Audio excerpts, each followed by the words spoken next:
Yo, what's going on, everybody? Welcome back. It is a brand new episode of the post weigh-in live stream. We're talking UFC 295 with the sharpest chat in the game. And you know we couldn't do it alone. We got to bring two very sharp guests along with me.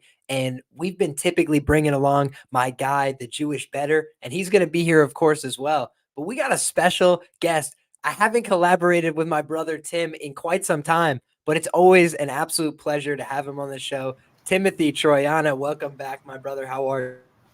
Doing great. It's been a while, man. I'm really excited to chop it up with you tonight. And the Jewish Better as well. Never done it. Just met him tonight.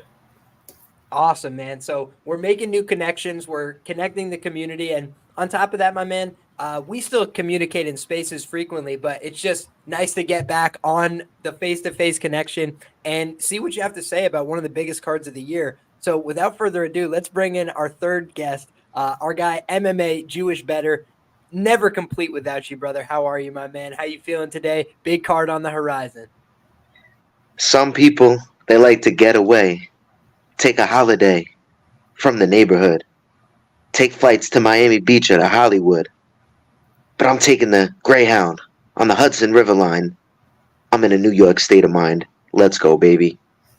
Let's go. I absolutely love it. We got the Renzo Gracie of Warwick shirt on today, so we're absolutely representing for the crew. And we've got a hell of a fight card to discuss, boys. So I think the first place we should start on a post-weigh-in stream like this is with the main and the co-main event of the evening. We've got two guys with one of the most intense stare-downs of the year so far, right? Jiri Prochazka, Alex Pereira right in each other's face. You know, it's surprising that this guy, Alex Pereira, ever was making 185 pounds because he is like visibly as big as Jiri Prochazka, if not an inch taller, you know, maybe a touch longer. So he just seems like a very big-bodied individual. And I did think, man, that's kind of interesting.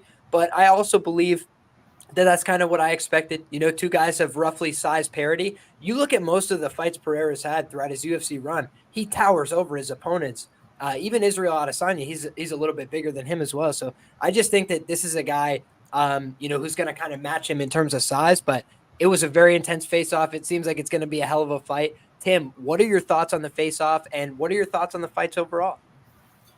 Yeah, I think this has got to be one of the most volatile fights I've ever capped, to be honest. I mean, it's so tough to make a really huge, super confident pick, and like, because both these guys are crazy dangerous, can kill anybody with one shot. It's a weight class that's extremely dangerous as well. So I tend to think that just the more path to victory and just a slight ability to fight through adversity for Jiri, it's a slight lean for me on his side. I think there's some good lines for his violence in this one. If it gets past round one, KO 2 and KO 3 plus 1,000 plus 1,600 are pretty fucking big lines for KOs for Jiri Prochazka. So I'm kind of leaning that way. I don't have any bets in this fight. I don't have any bets on the co-main either. I think that's equally volatile. But yeah, I think really I'm super excited for this card. I mean, these two fights are fucking amazing. So I can't wait to watch them. How about you guys? Oh, hell yeah, man. I mean, hell of a fight. I'm glad to hear that you're, leaning a little bit towards our guy, Jiri Prochazka. You know, I do think that he's a live underdog in this matchup. My guy, Londo's lighting up the chat with the whole world is on Jiri. What could possibly go wrong? I don't want to give away any proprietary information, but I could tell you that just looking at betmma.tips, the most, the highest number of tickets on any one fighter is Alex Pereira on this fight card. So I think that you're just misplaced in your assessment, my brother. But in any case, I think that it's a two-way action fight, right? I think people are betting on both sides. I think that's why we've seen some contraction in this underdog line. I'm curious what you think about this one. Did the face-off have any impact on you? The weigh-in, anything that you saw? Because especially with a guy like Jiri, he's coming back from a long layoff. So I know for a lot of people, they were anxious to see how the physique looked coming off the injury. How do you feel about this one, JB? Yeah, great point, my man. It's kind of crazy how this fight card panned out. Originally, it was built off of John Jones, who was the champion at this weight class, 205, for the longest time, right? And since he's not been the champion, This division has just been in constant disarray. It has not found a champion whatsoever. I believe originally it was Glover, if I'm not mistaken, and then Jiri took it off Glover, injures himself with the shoulder. They do Ankalaev, I think, versus Blachowicz.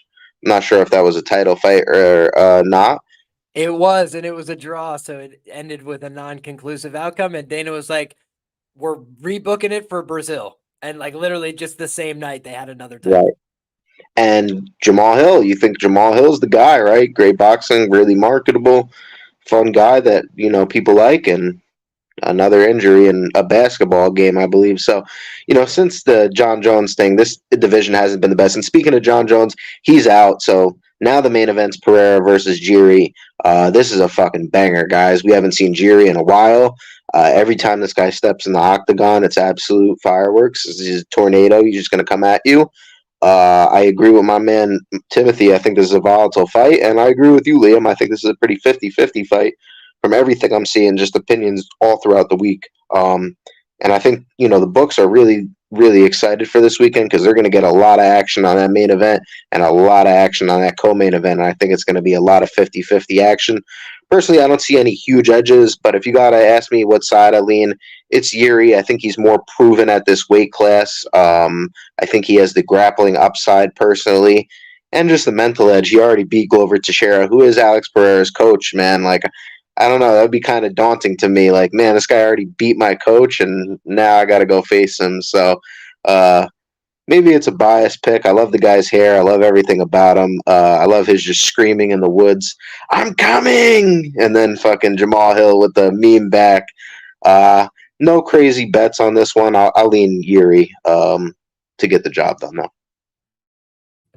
Yeah, and I think that if you come to either side on this main event, I totally understand. Alex Pereira, murderous puncher, right? No, nobody's under any illusion that Alex Pereira is like not a good fighter or something. But I always say, I like that quote from Yanni the Greek: "When in doubt, zoom out." And when you zoom out, like the guy who has way more experience is Jiri Prochazka, and he's a younger guy. So you have to bet on some unknowns with Jiri, right? How does he look after the shoulder? How does he look with a 500-day absence? But the other thing is, was he supposed to get right back in there after that absolute war with Glover? Probably not a good idea. He was going to get back in there with Glover again. I think he would have won that fight if they had done it again. But if they had put Alex in there, right after, that probably would have been, not good news for him because his chin had just been through a bunch of wars.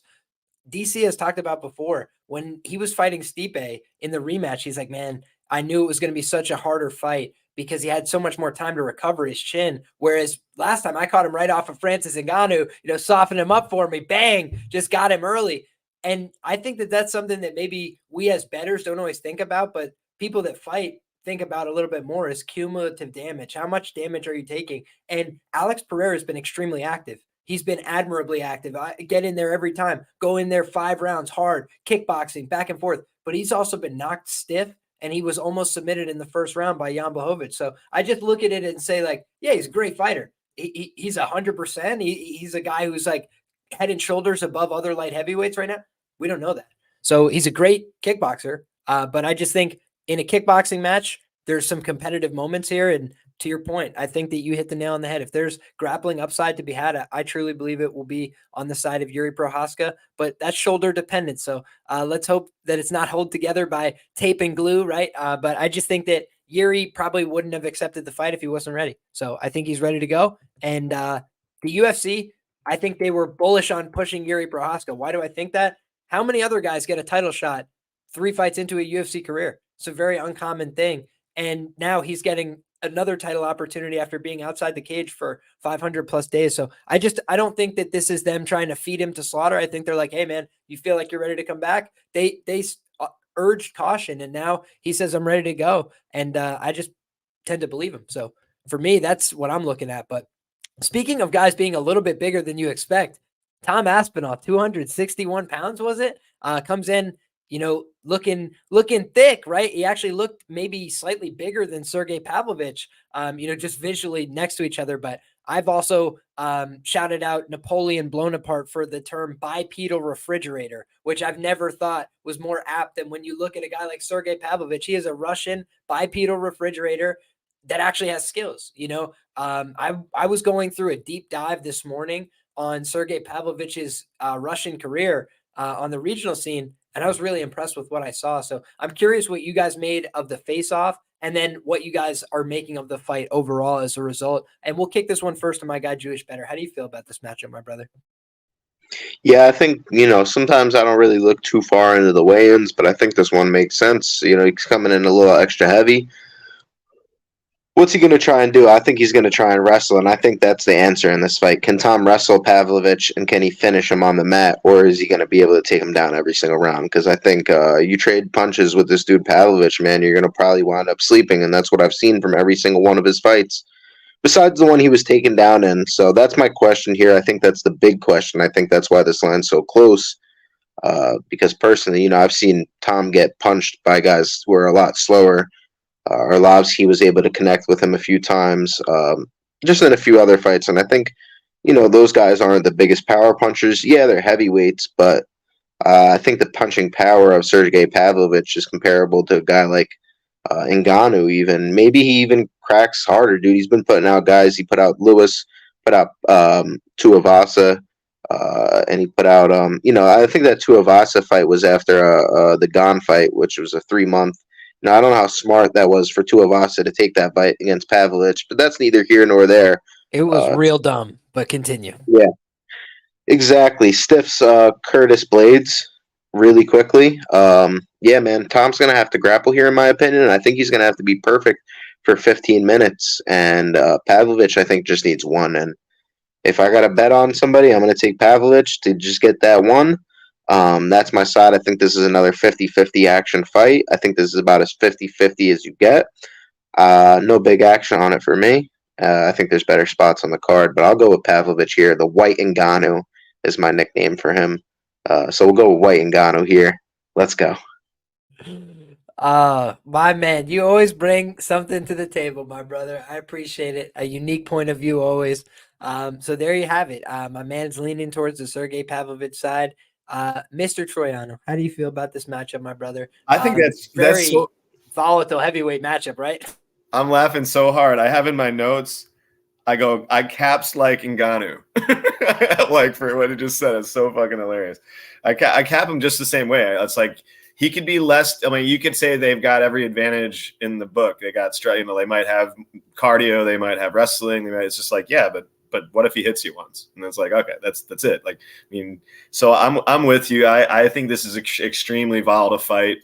I think there's some good props. You guys know I just love hunting props, and I was talking with Narco on Lambo Plays just a little bit earlier tonight, and there's some like disgustingly like wide lines on this fight if the fight gets out of round one. I'm just praying this fight gets out of round one. Hopefully Tom can grapple him a little bit in round one, and we'll see. We'll get some answers like to some questions that we got on Sergey more than Pavlovich, because Pavlovich has shown me like. Obviously, he's got round one. He kills people, but I think that the narrative's like that he has no cardio, and I'm just completely against that. We don't know what his fucking cardio is. Like, let's just say we don't know. I think we know a little bit more about Tom's cardio than Sergey's, and I don't think that Tom's cardio is like above question. I think he started to tire against Arlovsky. I think it went into the fact of he was striking and killing him, and then he went for the takedown right there. I think when he got tired, he went for the takedown. And the insta sub is because it's Arlovsky. So I want to see this fight hit round two really, really badly, because you get KO2 on Sergey is plus 850, and then the sub props on Tom are like 18-1 for 2, sub 3 is 40-1, sub 4 is 70-1. Which are absolutely insane lines. Again, it's the same thing with Jiri. It's like, dude, these guys are killers. So if they get their outcome, obviously he could ground and pound him and you could kill him on the feet too. But he's talking about grappling, he's talking about subbing him, and using his jits. So I mean, if that happens in round two, you're talking about 18-1 is fucking beautiful, and then 40-1 in the round three. Those are fucking sweet lines to me. I do think I agree with Jewish Better on this one. I do think that.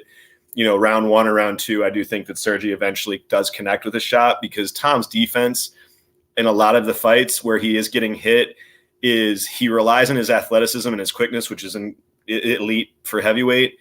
And he kind of pulls back and he barely gets out of range of these guys. And dude, the 6-inch reach advantage for Sergey, I think, is going to connect here on one of those. So I think eventually he connects in round 1 or round 2, but if it gets to 2, I'm gonna probably hopefully make some money. I love where your head's at, brother. And I'm going to even go one step further. I think that people just haven't done their homework on Sergey Pavlovich. This guy's fought 5-minute rounds. Is anybody talking about that this week? I'm not hearing much about it. The guy has 3 fights that have gone the distance. Has he lost any of those fights? No, he's won them all. Have they been split decisions? They've been unanimous decisions. Did he go out there and panic when things weren't going his way? No, he attempted takedowns, didn't get him in some of these fights. Just kept on punching him in the face, kept on winning fights on the feet, just like he's doing now. And was he throwing kicks? Yes, which people tell me he can't do. He's incapable of doing. Was he kicking to the legs? Yes, he was. Was he kicking to the body? Yes, he was. Was he kicking to the face? Yes, he was. Did anybody watch these fights? Because that was my question this whole week is like, people are just telling me this guy's got 1 round of cardio. Where? Well, based on what? Because he knocks everybody out in the first 2 exchanges. It's like, God bless them. Like, poor guys, they just haven't been able to extend him or force him to do anything but box. And frankly, I think that the point of comparison between the Curtis Blades fights, like, you can't draw a big comparison because obviously it's a 15-second clip. Like, what do you really take from that? But I think that you could take from the fact that Sergey Pavlovich was getting hit cleanly by Curtis Blades and not giving a flying fuck. He just continued to march forward as though nothing had happened. And Curtis Blades is a big guy. He hits hard, and he was committing to his strikes. He was committing to his strikes more than in the Aspinall fight. He was literally just like sitting down, throwing hard shots, trying to get this guy to stay off of him. And he couldn't because Pavlovich just kept walking him down, kept punching him. And eventually the bigger shot connected for Pavlovich. He hit him with that overhand right and just sat him down. There was a couple times Pavlovich got hit and he just went like, he's like a cyborg, dude. He like gets hit and like recalibrates. He's like, and just like pulls himself back together. I like that. He's a heavyweight. People are going to get hit. The fact that he got finished by Alistair Overeem, you give Tom Aspinall a UFC debut against Alistair Overeem in a co-main event, what do you think happens to him? He gets folded up. That's my honest opinion. Andrei Arlovski took a couple big elbows, and the dude's doing the... I'm not even trying to disparage Tom Aspinall, but I'm just trying to do a little bit of pushing back on some of the narratives that I've heard about Sergey Pavlovich this week, because the person who has suspect cardio is Tom Aspinall.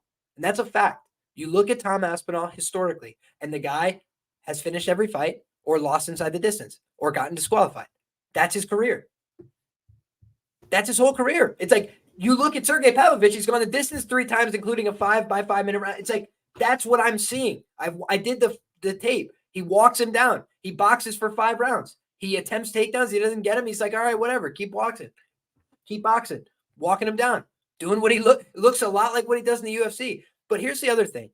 I think Sergey Pavlovich is like mislabeled as like, oh my God, this knockout guy. Because again, on the Russian regional scene, he was wrestling people. He'd pick him up and throw him. He'd get on top if he could. But there were other times he'd throw somebody down and realize, oh, this guy wants to be on the ground or he's trying to mess around my leg or something. He'd just stand back up, start boxing again. And he'd be casual about it. Land a couple shots.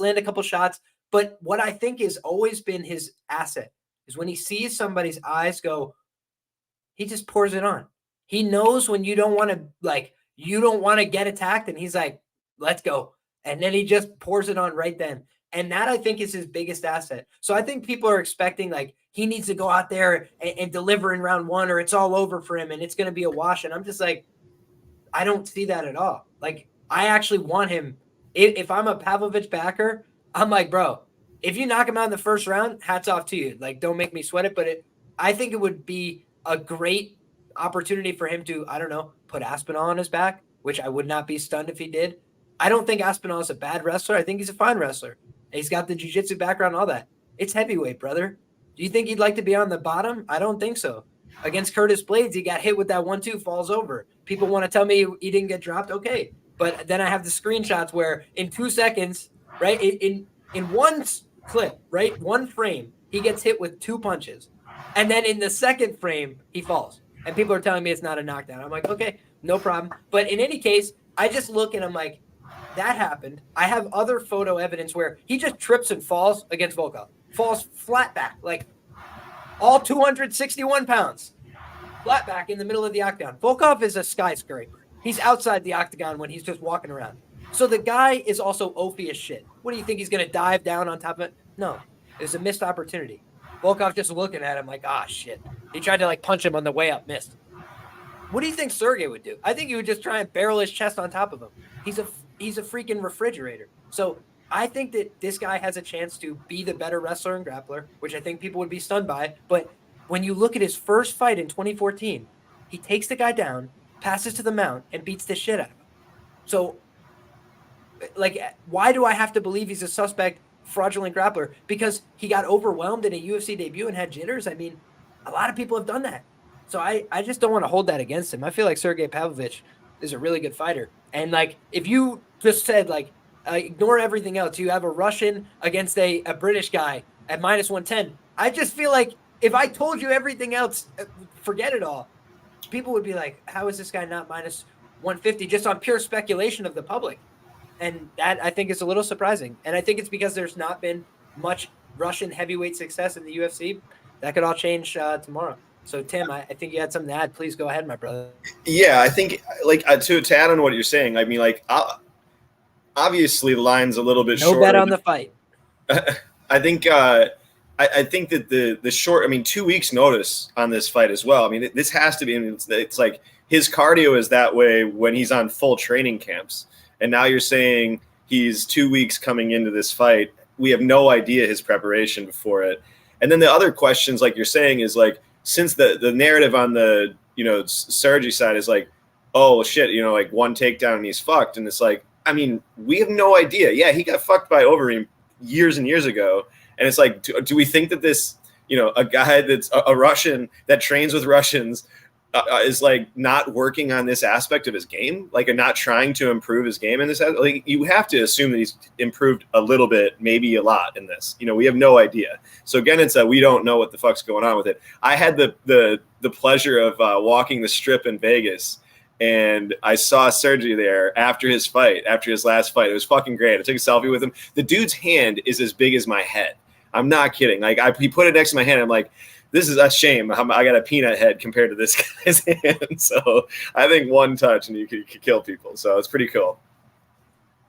Dude, all I know is, bro, Tom Aspinall is never at the fucking casino playing slots the night before a fight ever in his entire life. Sergey Pavlovich is the side here, folks. That's a different level of confidence. My man's just sitting there like, whatever. The fight tomorrow? All right. What time? Okay.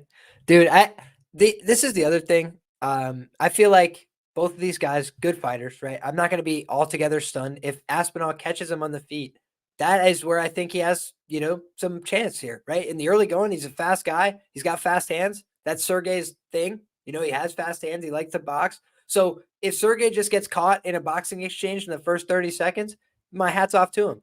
But I just think that the circumstances make it less favorable for Aspinall. And if you had just said, like, power rank the heavyweights, I would have power ranked Pavlovich a little bit higher than Aspinall anyway. So, yeah, I think Pavlovich wins this fight. He came from a Greco-Roman wrestling background. This is the last thing I'll add here. And I tried to explain this to people who haven't wrestled because it can be a little bit, in the weeds, right? Greco-Roman wrestling, it's a foul to touch the legs, right? So, like, when you start doing foot disruptions like Alistair Overeem, my guy was like, what is happening? And I think he also expected to be at kicking range, at striking range, like boxing with this guy, a K1 legend. And then instead, the dude's pushing him into the fence, grabbing a hold of him, trying to kick his feet out from under him the whole time. I think he literally just got overwhelmed, panicked, got beat.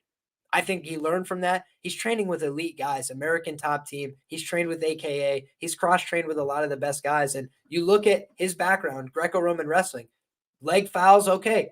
What has he been working on the time since then? You think he didn't go, oh, this was a mistake to get caught here? I think he's trying to, avoid it entirely by just boxing people, using his strengths. But I also think that when push comes to shove, this guy just hasn't had to show his wrestling very much. Against Shamil Abdurakhimov, he finishes him from like that rear waist cinch, just punching him out. He's not averse to it, but I just think that he's realized, like, I have such power in my hands. If I just connect with these guys, they'll go down in round one. I don't have to make a long night of this. So that's what I've been liking about Pavlovich is, number one, he's on a very marketable knockout streak, which I think the UFC loves. Great style, fun style. And the same can be said for Aspinall. So that's why he's getting this call and this opportunity. But Sergey Pavlovich was the one who got that, hey, you want to be ready to be the backup? Aspinall's the other guy that got the call. So I just think that it's a great fight, very competitive, but I think everything favors Pavlovich here, albeit slightly. So great matchup. Shout out to the 2 people already that have dropped a dono. One earlier, my guy, Slick Montana says, shout out to my guy, Jewish Better. And he's back with a $4.99 dono, the absolute GOAT. Thank you again, brother. He says, you see the thing I love about Aspinall is he shoots when you don't expect it. He shot Arlovsky off a leg kick. He caught Volkov off a slip. That's a fair point. And I do think that is where he has some good movement, some good trunk movement that sets up his stuff. But I also liked what I saw from Pavlovich in not the Arlovsky fight, right? Like you take that one out of the sample. Admittedly, it was gross, right? But everybody wants to take the Blades fight out of the sample for the other guy, right? So when I look at it, I just say to myself, Pavlovich has shown examples of him defending takedowns and even being in like a teeter-totter, awkward position and then getting his hips back in his first fight back in 2014. So I just think that he's a guy that hasn't had many opportunities to show it. But I think when he has to show it, he looked good against Blades. Obviously, Blades was half, on the ropes at that point already. But I just feel like the guy is hard to get close to. And when you do, he's very physical and very strong. So I don't think people are going to want to grab a hold of him very often. He's going to be moving people around. And if he just hits a big throw on the counter, I wouldn't be surprised, The one thing I'll say is Volkov is tall as shit. Arlovsky was not expecting him to wrestle at all. I can guarantee you guys, Arlovsky was thinking, I'm about to finish this guy. He's like, boom, boom. He's like landing some clean shots on the feet. He's like getting the flow back, getting the rhythm. He's starting to get confident. Dude just goes, takedown. Thanks for playing. Show's over. Arlovsky probably hasn't been to a jiu-jitsu class in 12 years, right? Like, let's just call it how it is. My man was out there like, oh, we're doing wrestling now? Come on, bro. This is heavyweight. Get this shit out of here. And he called it in that night. But I don't think that Pavlovich is going to do that. His goal is the world title. I think that he's going to fight hard. Shout out to Finesse the Books as well. The boys, good luck tonight. Tomorrow night, fellas. Appreciate you, my brother. And you will certainly be back on for a panel in the future, my man. Thank you very much for the dono. Dickin says Ariel Hawani called for the arrest of Bilal Muhammad. I don't know if that's true. So we may have just reported fake news on the show. Shout out to Dickum. Just Win Baby says Reem fight debut co-main event China. Everyone takes an L. I totally agree, Rich. That was a too much too soon spot. But here's the last thing I'll mention. What does it tell you about how the UFC power rated Sergey Pavlovich? If they're like, yo, bro, UFC debut, let's bring you to China. Let's put you in a co-main event. Let's put you against the Reem. I don't think that they were necessarily sold that the Reem was going to beat him. I think they were like, hey, let's find out. Okay. He sunk when he could have swam. All right. It was in 2018. He was a young man. Big opportunity on the first go. Undefeated guy. Okay, he takes the fall. Now the pressure's off. They build him up slow. And now I think he has a better resume. I think he's got a better resume on the regional scene. I think he's got a better resume in the UFC. So great fight. Both guys are merited to be here, but I think Pavlovich just a touch better. Now, did anything else stand out to you guys, particularly at the weigh-in, at the face-offs? I'll kick it first to you, Jewish Better. Was there anything that just was like, oh my God, I didn't see this coming, or made you feel more confident in a bet, less confident in a bet? Anything like that jump out to you? Man, Diego Lopes looked huge as usual. I will say that he looked a lot bigger than Sabatini, a lot taller. Emmers missed weight. I thought that was interesting, especially as a big favorite, Rich actually called that. Rich is like the best guy I know at calling fighters missing weight in advance. And he did call that earlier this week on the show. And I was like, I don't know about that. I was like, I think I'd probably miss the weight. Shout out. So go ahead, brother, please. Nah, good call. And it's just him being ill-prepared. It's like, bro, at this point, you're a UFC vet. Like, what are we doing here, man? 35 years old as well, so interesting. And I don't know. I don't think he's like a huge bantamweight by any means. So, yeah, that was interesting. And then, obviously, Roosevelt on short notice. I'll give him a little bit of a pass. Yeah, I think he deserves a full-on pass, honestly, just because I think he literally got notified, like Tuesday or something, and he's a big guy. He's not a small Yeah. guy for lightweight either. So, again, please continue. No, you're good. Other than that, man, I really got nothing. I thought it was interesting that Tom came in pretty heavy, bro. I think, obviously, I think, like I said, that means he's gonna wrestle, and yeah, man, that's about it. I thought Dern looked pretty physical as well. I thought she looked jacked AF. I think But all yeah, she's been doing is lifting weights and having acai. So, she's gotten fully ready for this fight card. You know that. But I appreciate those thoughts, my man. I think that those are some good points. One thing I did want to point out, though, something I thought was interesting, and you guys could take this for whatever it's worth. You could think it's worth nothing, right? But I'm just going to share something I thought was a really interesting note from tape because you mentioned it. Diego Lopes has a loss on his record by TKO. I actually wasn't even aware of this. Just like it slipped my mind. I was like, he's one of these guys, you could never knock him out. Like, he's just invincible. But then I was like, all right, no, I got to go back and find this fight. You can find it on YouTube. And in that fight, the guy is like a Russian Pat Sabatini. He's the same size. He's throwing spin kicks. Like, he just looks like a very similar archetype of fighter. Like Pat Sabatini is what? Spinning attacks, like karate and like whatever, like maybe some punches, but really it's all about the takedown. That was the exact same game plan that you saw from this guy. And Diego Lopes did the Diego Lopes classics. He put him in the series. He put him in the arm lock. He did this and that, spin this way, that way. It was incredible performance. But also the whole time, he was just working. And eventually just started to look like he was running out of steam.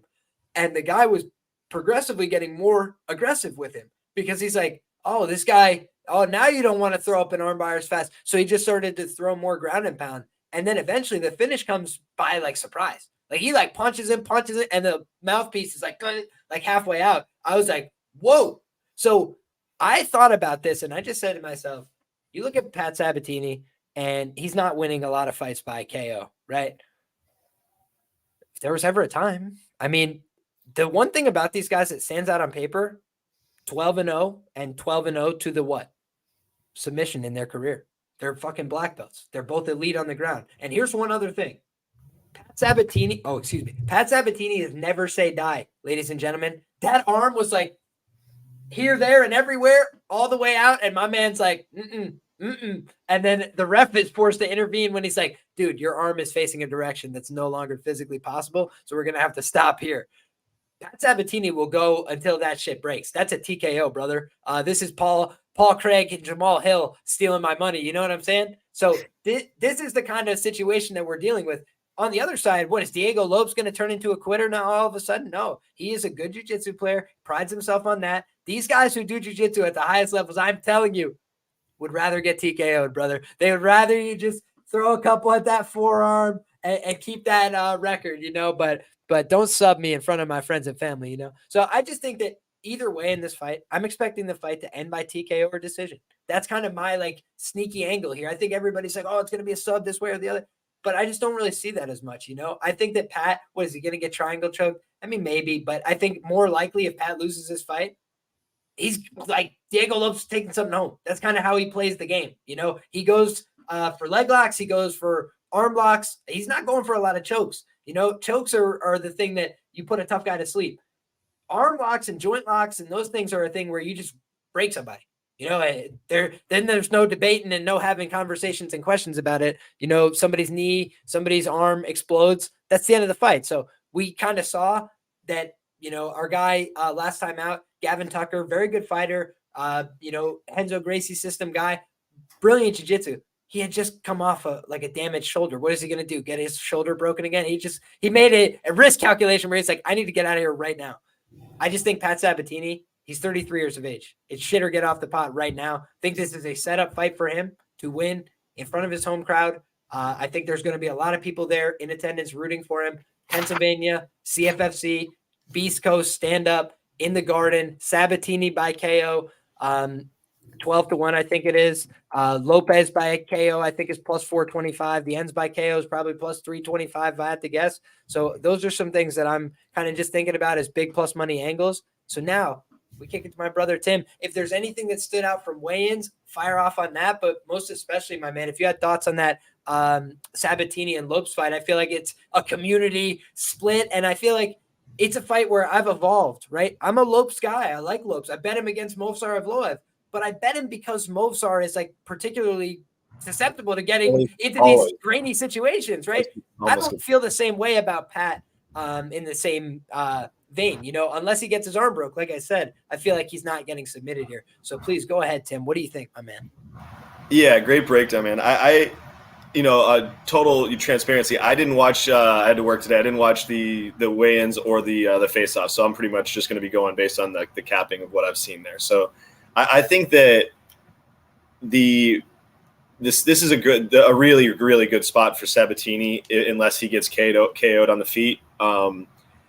The types of takedowns that he goes for are just they're elite from this, not the wrestling standpoint, but from a protection standpoint, from getting subbed. And he cage pushes, and he just repeats this process of cage push, trips, just get you down, and then he gets to side control fast, and that keeps him safe. He's not going to sit in his guard, so it's a huge factor. As well as Evloev in the round 2 versus Lopes almost had him out in the exact same way that the guy that you're talking about in regionals, the exact same thing. He was grounded by, and Evloev does fuck all usually when he's fighting these fights, and he gets in these. Not positions. A prolific finisher. Yeah, so it's like I'm with you, man. The KO 2-3 for Pat is 24-1 on FanDuel, which is just obscene. Like if he finishes him, it's not a round 1 like. He ground and pounds him in round 1 and then he finishes him. I think it's going to take him time to do it. And I also feel as the cardio goes, I think the heart sort of goes for Lopes. Pat is just he sucks on the feet. I just think his striking sucks. So I mean, I don't think that he's good if this fight is standing. I think he's definitely potential to get knocked out, but I just don't see a lot of win equity outside of the KO for Lopes, and I see plus 280 on points for Sabatini, which is a line that I was just like expecting 180, and you're giving me another $1 on it. And I just think that those are great lines for Sabatini. Points, hit the points up, hit the KO 2-3, maybe the KO if you want to just do. I just don't think either one of these guys, like you said, is subbing either one of them. So you're getting really fantastic lines in the props, and I also think just minus 120 for Pat. You're paying premium price for Lopes after he loses. This happens so often. These huge dogs lose close fights. They outperform their lines, and then you just overpay for them the next fight. And it's like not my game. Like I just think that you're paying high premium for him because of the last 2 fights. And I'm not about that. Yeah, I'm a big Lopes at plus 660 against anybody in the featherweight division guy, but I'm also not as like bullish on like even money Diego Lopes, just because we know things that work and don't work in MMA, right? The things that are the most effective finishes in submission grappling in mixed martial arts, it's not close. It's the rear naked choke and the guillotine. It's not close. Those are the ones that finish fights. The other ones sometimes finish fights. They finish fights for specialists. They finish fights every here and again. That's what they do. But the ones that finish fights for most people most of the time are rear naked chokes and guillotine chokes. That's the way it goes, because a lot of people will tough it out in the UFC. They'll let a little damage go. So unless you have a really potent and prolific finishing system, people are going to take a little damage and keep rolling. So especially like Pat, what if he gets a couple cranks as he pulls his arm out? I just think he's going to keep going and try and beat him up with the other arm. So I think it's going to be a fantastic fight, crazy scrambles, and I worry for Pat in round 1. But I do think that he just has a style that's a little bit more built to win fights over time, and he's beaten some good grapplers over the years as well by just grounding him out, controlling him on the mat. He doesn't always get the finishes, but even in a lot of the fights where he goes to decision, he's beating the hell out of people. And last time out, the stat line shows, he submits Lucas Almeida. Go look at the strike count in that fight. Pat Sabatini landed all of them, and he landed a lot of them, and he landed many, many strikes, and it wasn't a long fight. So he was very aggressive in that last fight. I think he knew he needed to go out there and prove a point. Would I be surprised if he went out there with the same game plan here? No, I would not, especially in front of the Garden. So I think in round 1, I agree with Tim. He's going to be a little risk averse. It's probably going to be takedowns, try and get to side control, try and get to top half guard positions where you can have a little bit more control over your opponent. Guys that want to scramble, guys that want to move, the things that they don't like include being pinned. And I just think that Pat Sabatini, as a college wrestler, understands how to pin somebody. And I think he's going to look to try and do that here. And the one thing I will say, because people were asking me, you think the takedowns are going to go back and forth? No, the fuck I don't. I think the way that Diego Lopes takes Pat Sabatini down is with a right hand. And I think that the way that Pat Sabatini takes him down is with takedowns. I just do not see Diego Lopes taking him down. I don't think that he has the style for it. He's way too upright in the air. When he comes down to try and level change and stuff, I haven't liked what I've seen from him. I've seen him get taken down on the counter by other guys that are not Pat Sabatini on the regional scene, in Lux and wherever else. So I think that Diego Lopes is definitely getting better over time. I like his style, but I like it at big plus money, and I like it against guys that can't grapple. So I just think that last time out, I hesitated against Gavin Tucker because I was like, Gavin Tucker is a really good grappler. That was a mistake. But now I look at this one and I'm like, Gavin Tucker is like certainly an inferior version of Pat Sabatini. Like based on results, based on everything and age and context, all that. So I'm like, this is a way harder fight. So for me, makes me lean towards the Sabatini side after researching. I wanted to like Diego Lopes. I'm a fan, right? He's got the haircut. I'm halfway there, but I'm just saying, the research, you got to trust your gut sometimes. And I don't flip a lot on my first look to my other picks, and I'm definitely going to flip on that one.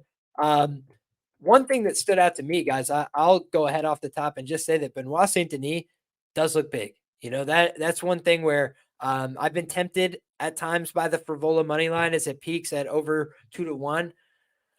But I just come back to the fact that I'm like, man, this guy Benoit Saint-Denis is so huge. For this lightweight division, I can't believe he makes the weight pretty seamlessly.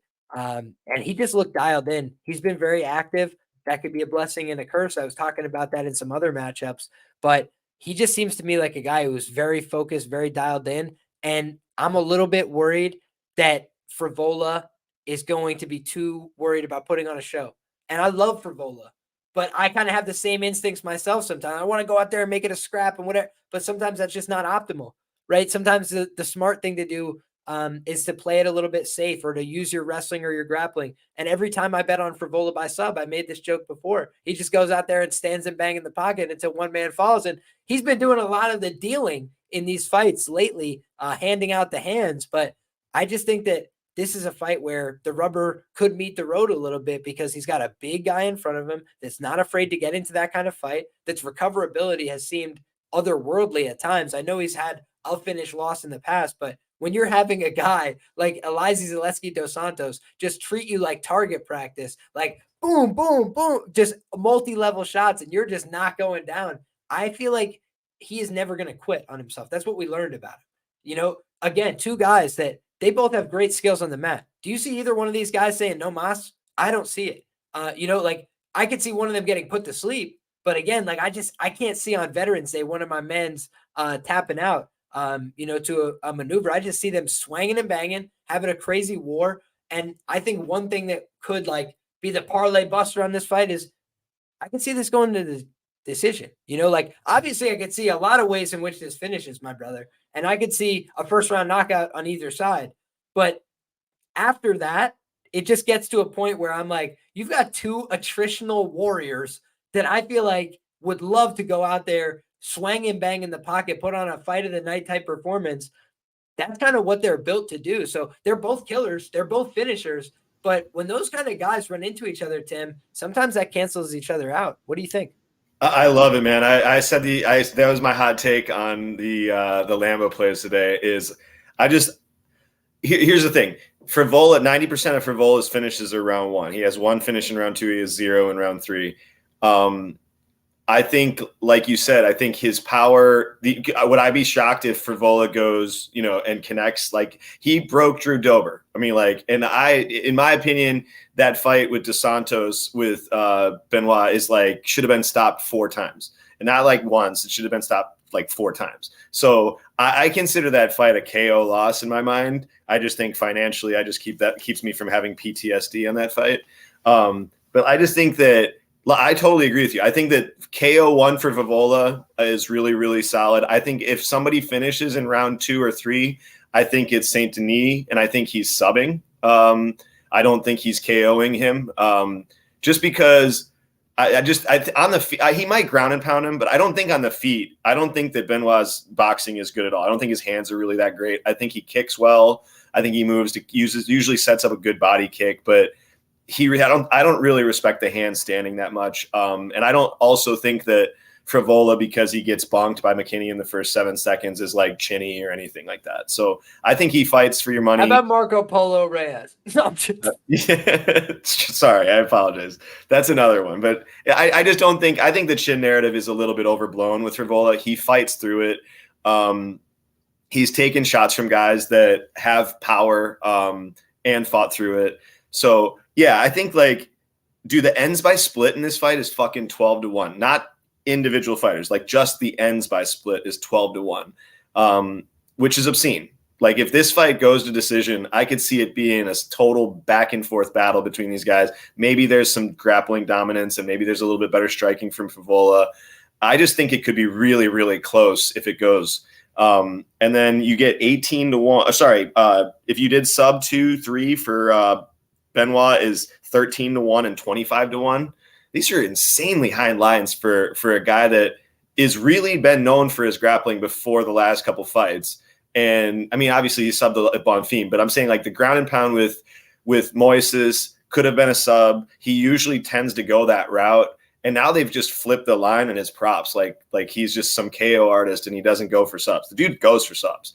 And I think that it's more likely that he subs him in round 2 or 3 and gets a position, like you're saying, and gets like just a good spot. And then Matt turns his back or does something and then gets subbed. I would see that happening more. And if it doesn't happen, I could see this fight, like you're saying, easily going to decision. And then you're getting like 6.5-1 or 7-1 on points for Matt, and you're getting 5.5-1 by points for BSD. It's like fucking huge lines, man. There's some huge, great lines on props this week, and I'm loving it because I just think the same thing. I think that if this gets past round 1, I don't see as much win equity finishing for Matt, because just from historically, and I think, you know, Benoit's gotten past the first round of his power and his biggest shots, and then things might start to slow down a little bit. But at round 2, round 3, I think it just could be super, super close. It's not like there's major cardio issues for either guy. They both fight through adversity. They're both well-rounded fighters. So I think it could be super, super close. So ends by split 12-1 is just I love those split decisions.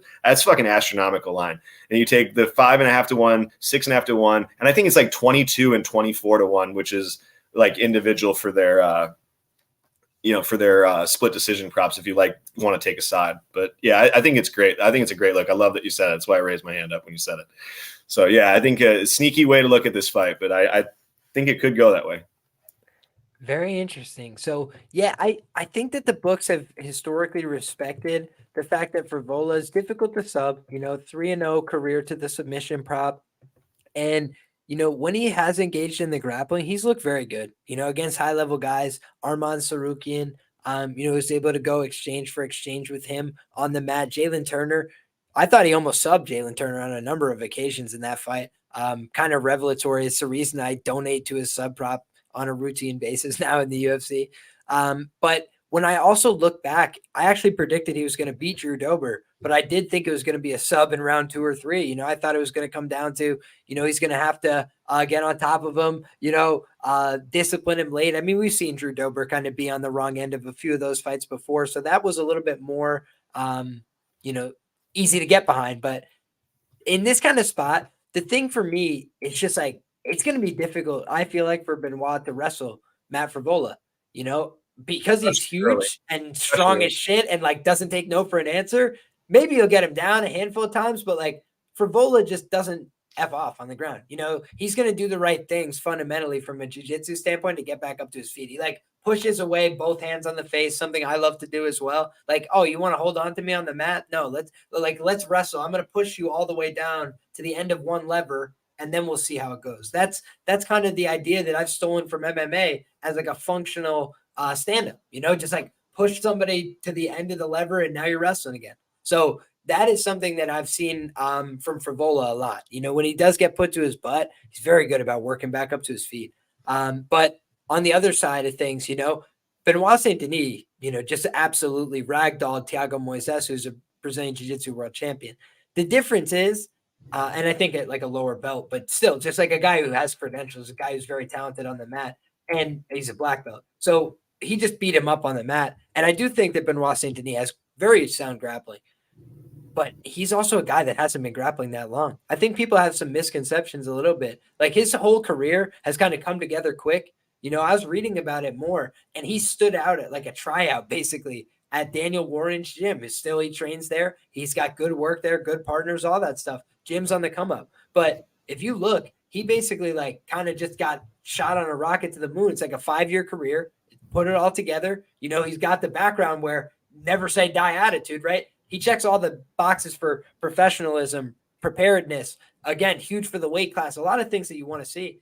But Matt Frevola is a guy that's paid his dues. That's a great expression for it. I feel like, shout out to our guy, Dan Levy, Best Fight Picks. That's a great way to put it, I feel like, about Frevola. He's been in some of those fights where he went out there a little bit foolish, a little bit haphazard, got a little too excited in the pocket, and then the fight's over before it gets started, right?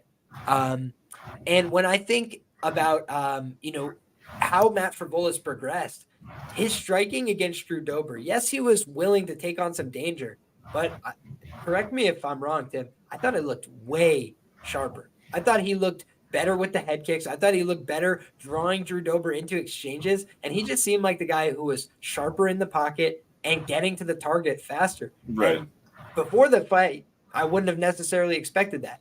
I thought Bobby Green was going to paint a masterpiece on Drew Dober, which he was well on his way to doing until he got brutally knocked out. I was like, all right, this is just the story of every Drew Dober fight if I ever fade him. And I did have a small play on the ITD and a small play on the sub. He ends up getting the knockout there. So I think that Matt Frevola historically has been so underrated. But in this fight, he opens up at like plus 300. He's been bet down $1, a little bit more. Benoit Saint-Denis at minus 400, I think, is a little bit aggressive, and I'm a huge fan of him. But now it just does get to a point where I'm like, do I want to chase the action? Do I want to get involved? No, I don't. I don't think I do. Might be better live spot after round one, because I think BST's success, if he doesn't get knocked out, obviously, like I think his success would be earlier.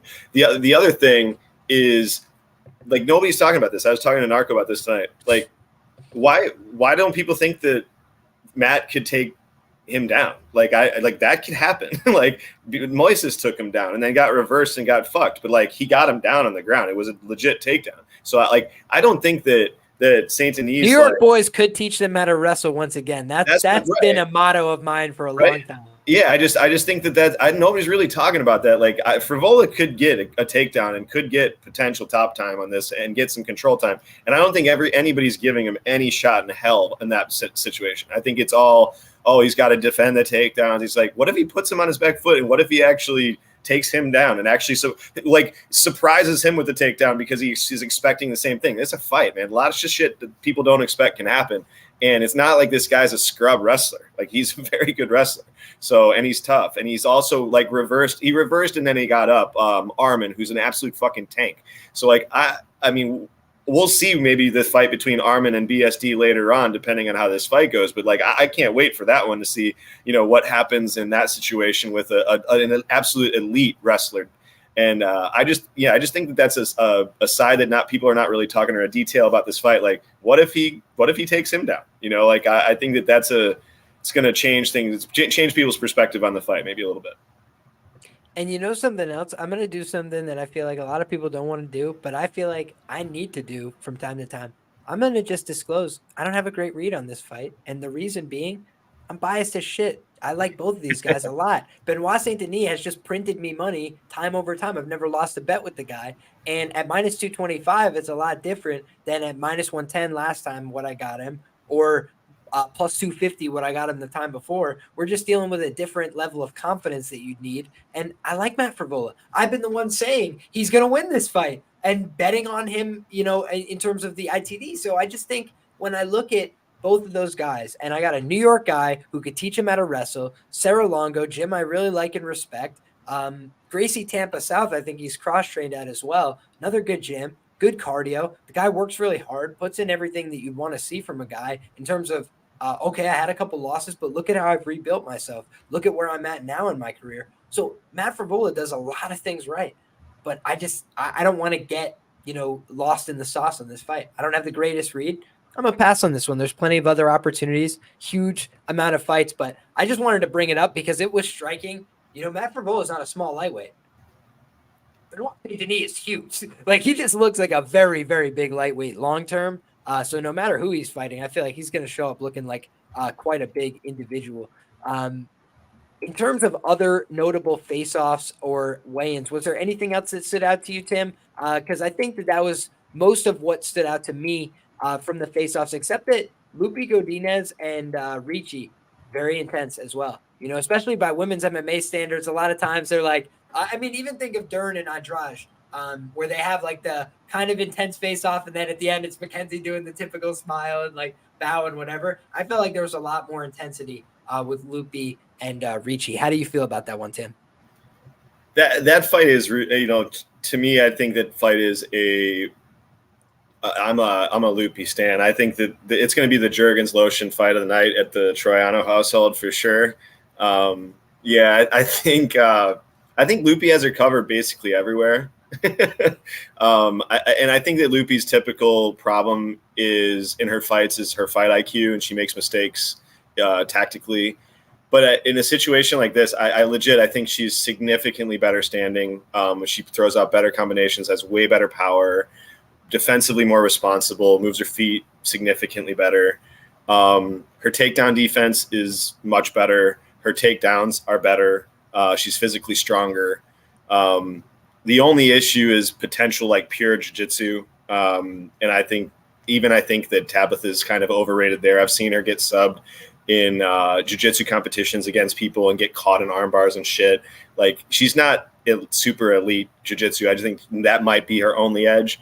I just think that this is a clear Lupe spot. The money's been coming in heavily on her all week long. So yeah, I missed the same thing that you're saying about the Frevola fight. Like, I missed the 120, and then I was like, oh, I'm gonna get it. I'll get it tomorrow, and then it's like 150 the next day. I'm like, I missed this. I'd like to. I think it's maybe it'll come back. It's minus 167. You're like, 180. Yeah, no shit. Yeah, there was no action coming back. So yeah, I missed a spot on that. I think Lupe does win a decision here, and but I wouldn't really throw away the chance that she could finish her. Like, the defense on Ricci striking is piss poor, and she kind of made Jillian Robertson made her bleed. When does Jillian hit anybody standing? You know what I'm saying? And like, I don't rate either Jillian or Ricci's striking really well at all. And I think if you put either one of them on the feet versus Lupe, they get murdered. So I really think that this fight, it could be like round 2, round 3, maybe Lupe kind of gets her on either just out on the feet or maybe gets her down and gets one of these like ground and pound situations, maybe even subs her. Honestly, she could probably take her back or get it a huge, get mounted and get a really great position and then have her just give something up. But I wouldn't be, I would pick that she wins a decision. I'd pick that she wins pretty confidently, just the fight.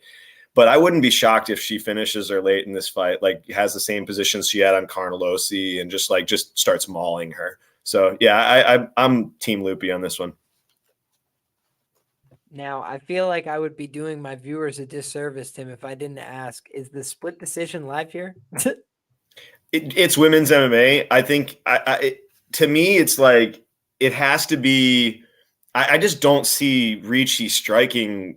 Like, I would be utterly shocked if she has success striking on the feet with her. So I think it has to do with takedowns or trips from Ricci and Top Time, which again is to me like, sure, we haven't seen Lupe off of her back. Maybe she's total shit off her back. Maybe she does, but I just don't think that. I don't think that she is, and I think that her wrestling and her physicality is good enough.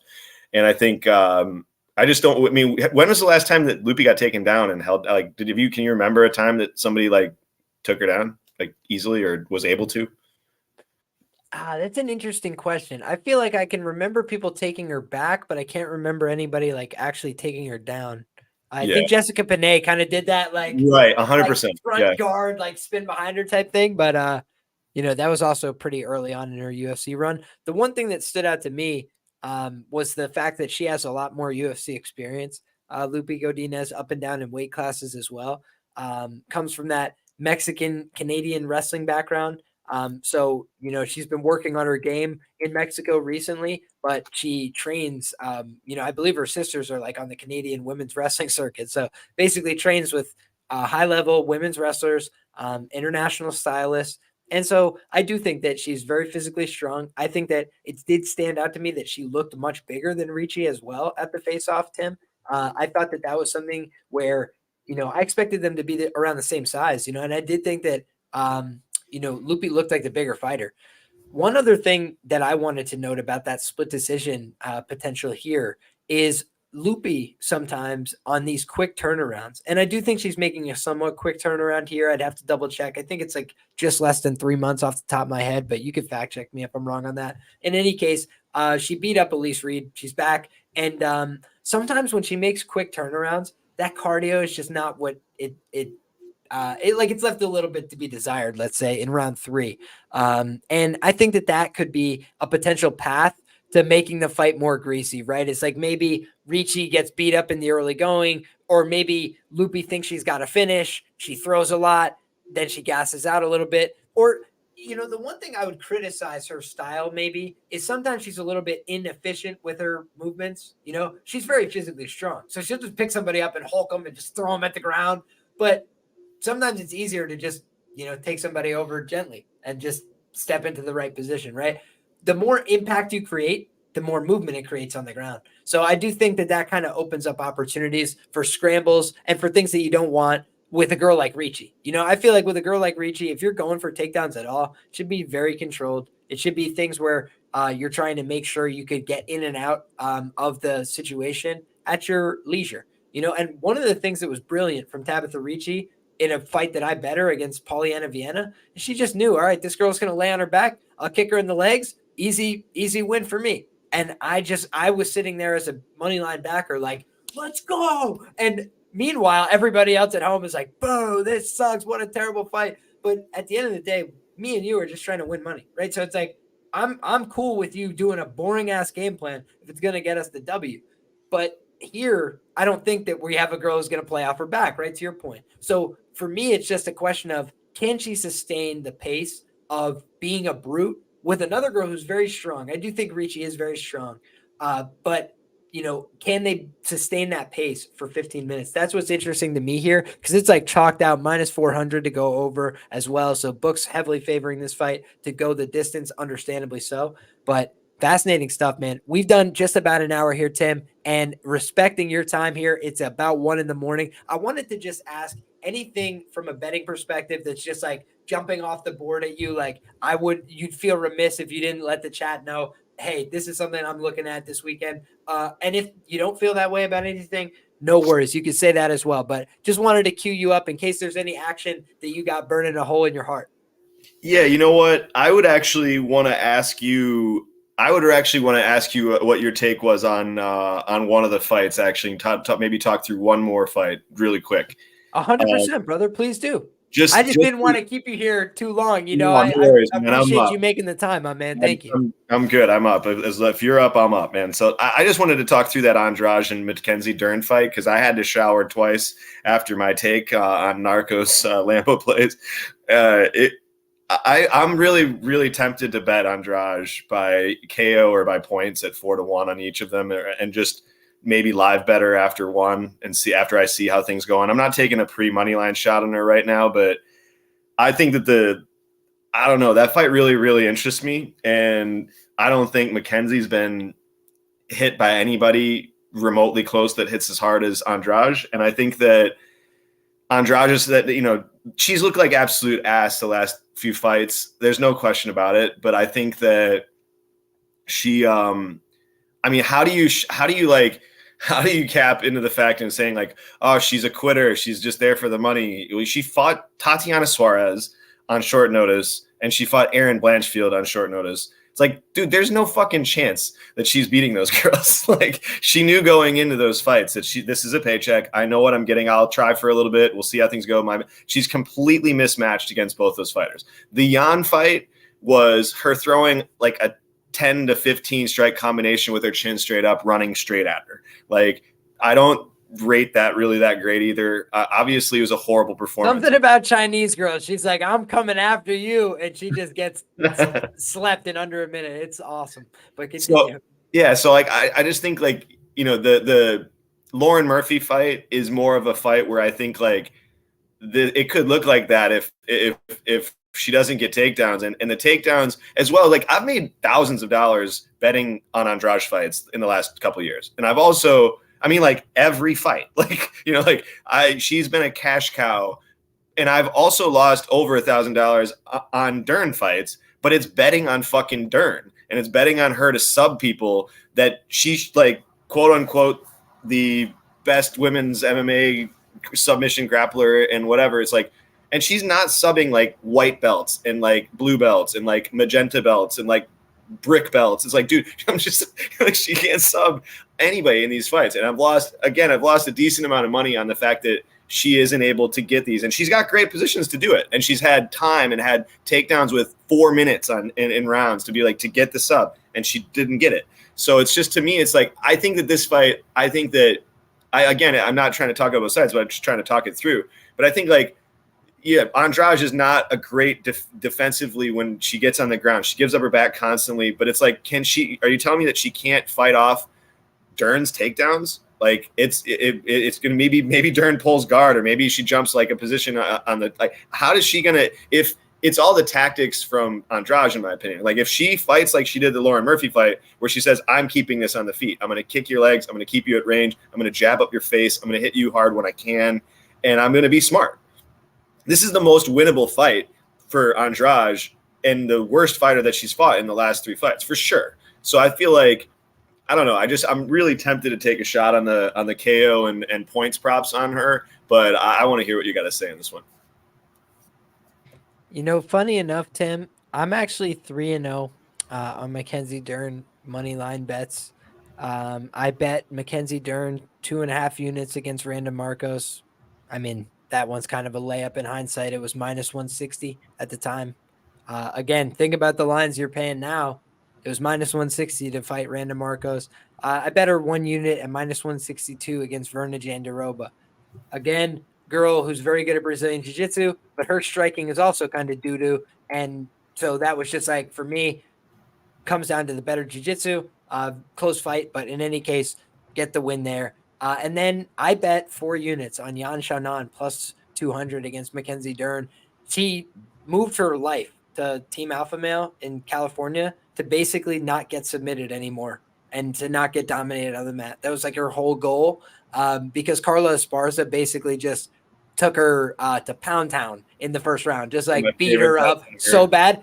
Dude, you know what I can say? That's one of my least favorite bets ever. I bet on Yan Xiaonan. I predicted her to win that fight. And I was like, man, she's a really good fighter. And she got absolutely clowned. But I got that get back when she beat Mackenzie Dern. I also predicted her to win via KO against Andrade. So a couple of vindication spots there for my girl Yan Xiaonan back in the winners column. But when you look at, Mackenzie Dern, she's a good fighter. But I think that sometimes people get too excited about like, somebody's really good at Brazilian Jiu-Jitsu, so it's going to translate into subs in MMA. The reality is, people can stop submissions if that's all that they think is coming, because they'll just do nothing. And so think of all the moments we've seen in Mackenzie Dern fights where people are just doing nothing. Like, what's her name? Yan Xiaonan. Like, I bet on her. I was all for it. I thought maybe we were headed to a draw territory, right? But Tim, what did she do? She held on for dear life. Like, just please don't submit me. That is a wise thing, especially when you got 5 rounds to work. Just, hey, all right, I lost this one. Okay. Like, now they're just about hanging out. And Mackenzie is trying to hand fight, trying to grip, trying to do it. The gloves are an impediment. Everything is geared against you. And if you grapple, they don't score it for you. Like, you've learned over time that these are fights. They're not grappling matches. They're not wrestling matches. I stress that all the time. Last time out, it was like a flip, went off in Mackenzie Dern's head. She's like, oh, it's a fight. And she went out there, and Tim, you can agree or disagree with me. I'm anxious to hear what you think. She whooped Angela Hill's ass in ways that very few women have ever done. For sure. So maybe you could say Angela Hill's washed past it.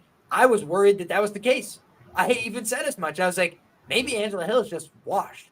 Like, she was tough. She was gritty. I was like, maybe she's just washed. And then she went out there and looked good against Gomes. Please go ahead, Tim. Yeah, I totally agree. She murdered her. But I think that this happens in tennis all the time too. And I know you know this with fighting. Like, dude, sometimes in situations where you're like, you'll play in tennis, it's like you might be a baseliner, you might be a good server, you might be an average. Like if you're at the baseline, if you're a baseliner and you're like, okay, I'm playing another baseliner and I know I'm better than them, and then you start playing baseline points and they're beating your ass, you start to panic like majorly. And you actually like go in overconfidently that you can do shit that you probably should just be playing the basics. And it's like, I think Hill did that in the fight against Dern. I think that she went into that fight thinking, if I defend takedowns, I'm going to murder this chick on the feet, and I'm just going to be able to piece her up. And all I got to do is keep it on the feet. And I'm going to keep my hands down. I'm going to defend these shitty takedowns that she's going to do. I'll be able to push her away. And she got bonked multiple times standing. And she just was completely disrespectful of what Hill could do to her. Or like, sorry, what she could do to Hill. And it's just like, I feel like that happens so often. And when you start to disrespect your opponent in these type of sports, it puts such a guy it puts your ceiling down like 30% of your performance at your peak performance. As soon as you say like, oh, if this happens, if I get to this position, if I keep it standing, I'm going to murder. And it's just like, all right, you're at a 7 out of 10 at your best performance. And I think that that's what we saw at a Hill from a striking perspective, is like a 7 out of 10 or worse from her striking standpoint. I feel like you got the opposite on Dern. You get the, oh man, if I got to really stay, disciplined. I got to be extremely technical. I better be really, really disciplined on my striking. Otherwise, she's a very good striker. She's good in the clinch. If I get her down, I'll be in my element, so I don't need to worry about that as much. And then she knocks her down, gets confidence. Now she's starting to play at the top part of her game, and you just get that ceiling versus floor type fight where one is fighting her absolute best fight on the feet that she's ever fought, and maybe best fight that she's ever fought against maybe one of the best fighters she's ever fought, and she had a great performance. And now you're paying for that, like you're saying, and you're seeing these lines and you're saying like, God damn, that's against Andrade. Like this line the line seems just out of whack. And I feel like, I just feel like it's classic recency bias on both sides. So. Well, interestingly enough, Mackenzie's been favored in all of her UFC fights except for the Nina Nunes fight. And she was a plus 125 underdog in that spot, got the finish there. In this previous performance and odds range, she was minus 200 against Yan Xiaonan at close. Was it Torres a decision? I thought that was kind of robbery decision, wasn't it? Tisha Torres was minus 115, so it was like a pick'em type price. Okay. And yeah, it was a split decision, obviously. And that was the fight I was thinking of, Tim, where Tisha Torres is literally just stuck in that Kimura, and she's like, hold clasp hands. She's like, I'm waiting until this round's over, dude. Like, I just thought that we've seen a couple times where Mackenzie gets too hyper focused on those limb submissions, especially. I think if she just focused more of her attention on chokes, it would serve her better. But in addition, the one thing that I noticed, the aggression against Angela Hill, I think is a big difference maker. I've always liked Mackenzie. I've always thought she was a good fighter. But when you're not going to be aggressive, when you're not going to pursue the finish, and when you're not going to hurt anybody, you're really going to limit your chances to win, right? Especially when your wrestling isn't that good. But the thing about Andrade is, excuse me. Thank you, sir. She's not very she's a strong girl, but hold on one second. Oh.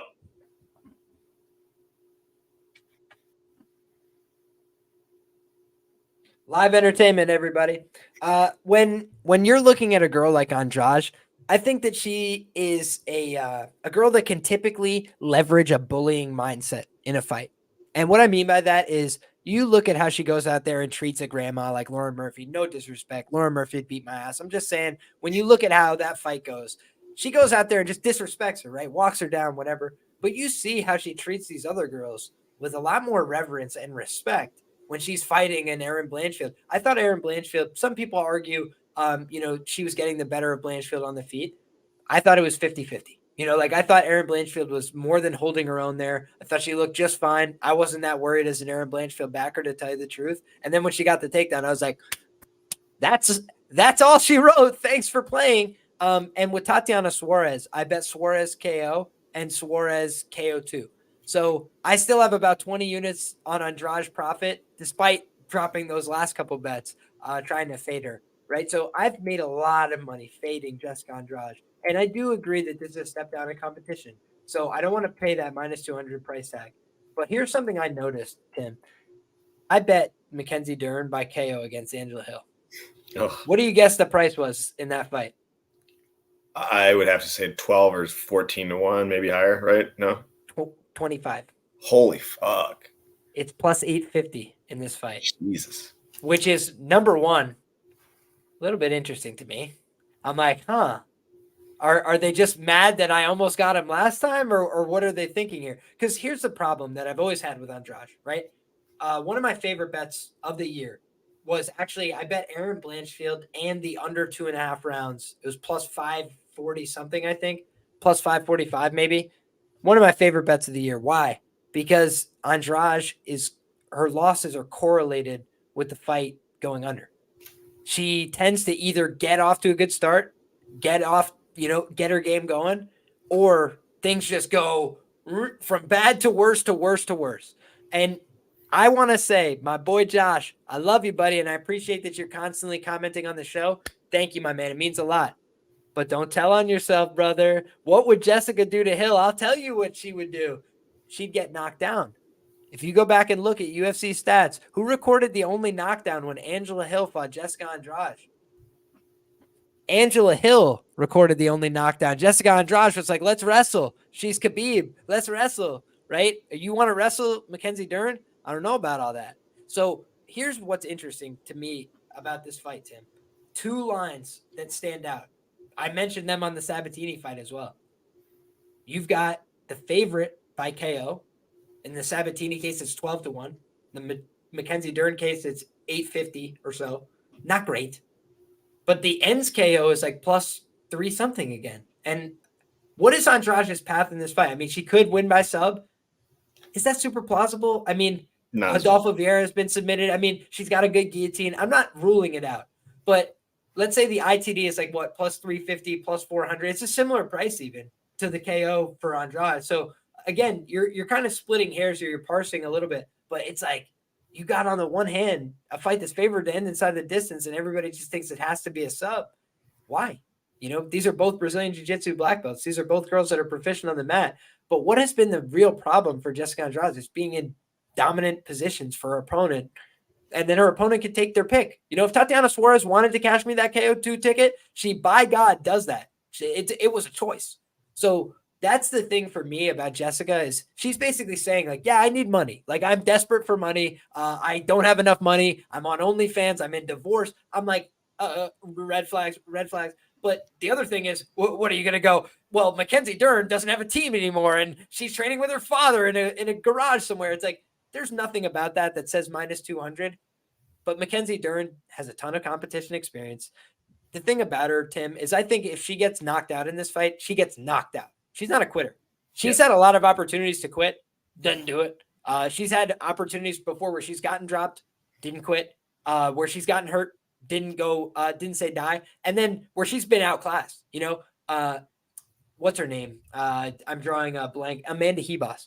Amanda Hebos just outclassed her, frankly, right? Actually beat her on the ground as well, which people won't remember. But Amanda Hebos took her down, negated her guard, because Amanda Hebos is very high level on the ground. How do you get to Amanda Hebos? With power. And Mackenzie Dern wasn't really confident in her striking at that time, and she was a lot slower. I don't know if she's on steroids. I don't know if she changed her diet, but like Mackenzie Dern, to me, in that fight with Hill, looked significantly faster and also seemed like she carried the same power. And then she fought for 5 rounds and didn't get exhausted. So I was like, who are you? Because like there's some footage where she doesn't look like that girl, but she's out there punching, kneeing, trying to kill somebody, beating them up, doing everything I kind of wrote out in my article. I was like, what is to say she can't take her down and beat her up? She did most of just that. So even when she didn't get the takedowns, she just forced her into grappling situations. And like Andrade might be willing to go to some of those spots. She's a comfortable grappler. She's a comfortable wrestler. She likes to pick people up and slam them and stuff. But I don't know. This isn't Rose Namajunas. If she grabs a Kimura and you try and pick up and slam out of it, you might just leave with one arm. And I'm not saying that to be like cute either. It's just like it is a different level with Mackenzie, in my view, on the mat, from a lot of people in terms of her gripping, in terms of her power, in terms of how she finishes holds. I mean, some of the knee bars and stuff she pulls off is frankly disgusting. Like she just has perfect breaking mechanics. She will break your knees. So I think that Mackenzie Dern is a really tricky girl to bet against, honestly. But when the timing is right, you can do it. You know, I did bet Yan Xiaonan. Yan Xiaonan cleaned up, Jessica Andrade, but these things aren't 1-to-1, right? If she's able to negate the grappling, keep it on the feet, maybe she's able to make it work here. So I don't hate the dog shots. You know, Jessica Andrade has her back against the wall a little bit. I disagree with people that think she's going to get cut or something here. It's the UFC. It's Jessica Andrade. They love this girl, former champion. And I also just think when you hear the fact they've been like paying her legal bills and shit, I think they're like looking out for her because she's done a lot of jobs for the company. And like, by the way, sometimes what's more valuable than like, somebody hanging on and trying to be the star is somebody who just says yes to being Michael Bisping, to get flatlined by Kelvin Gastelum in China and just call it a career, right? And like, if you're getting ready to call it a career, what does she have to prove? She's won in every weight class in the UFC, that's ever contested women's MMA except 145. And by the way, she could still do that right now if you get Megan Anderson back in there. So I think that you take Jessica Andrade and say she's an absolute legend of the sport. But at 32 years of age, she's had a 12-year career.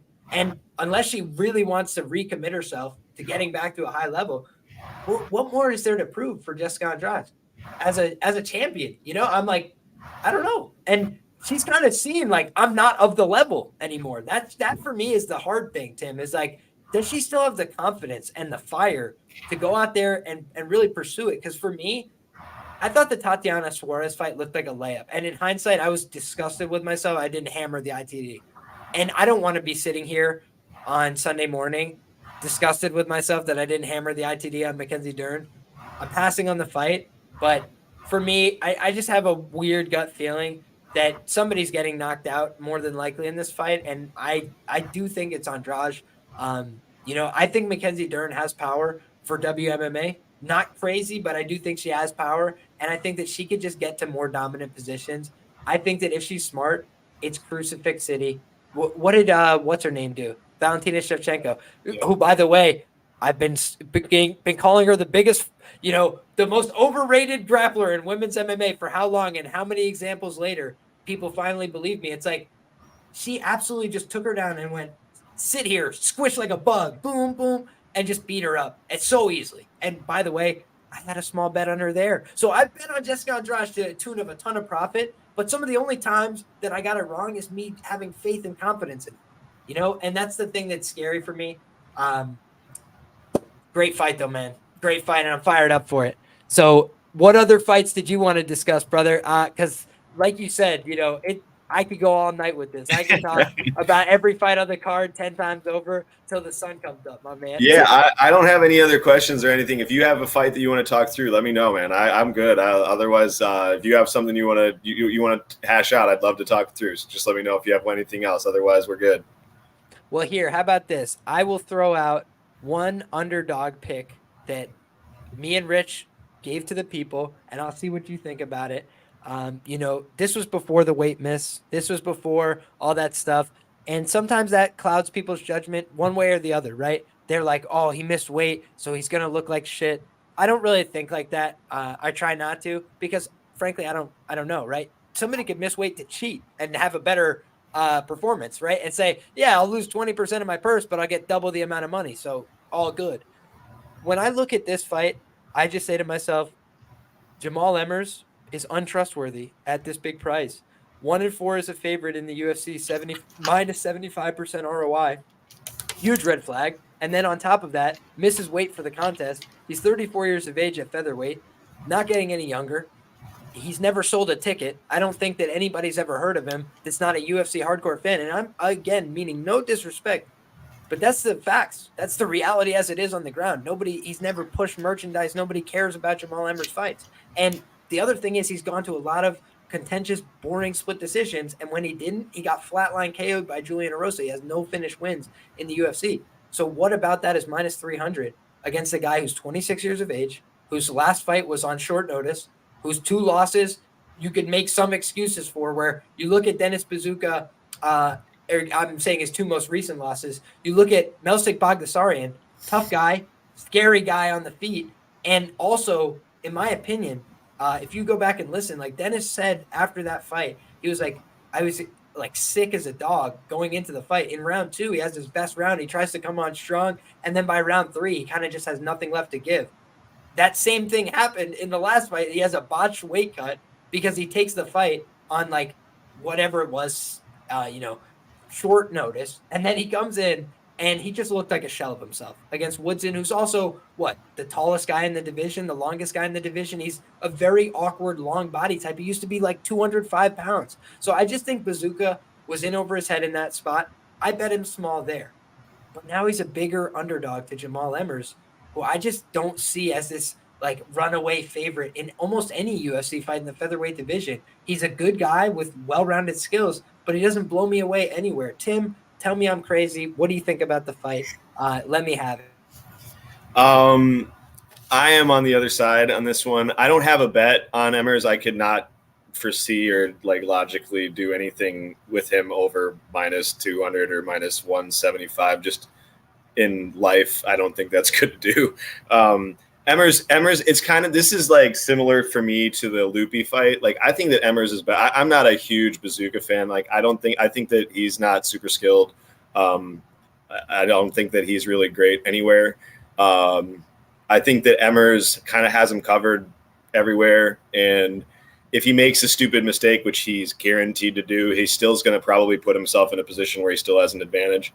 The line that I like, that I think that is pretty nice in this one, and it's kind of crazy, but it's Emmers sub is 8-1.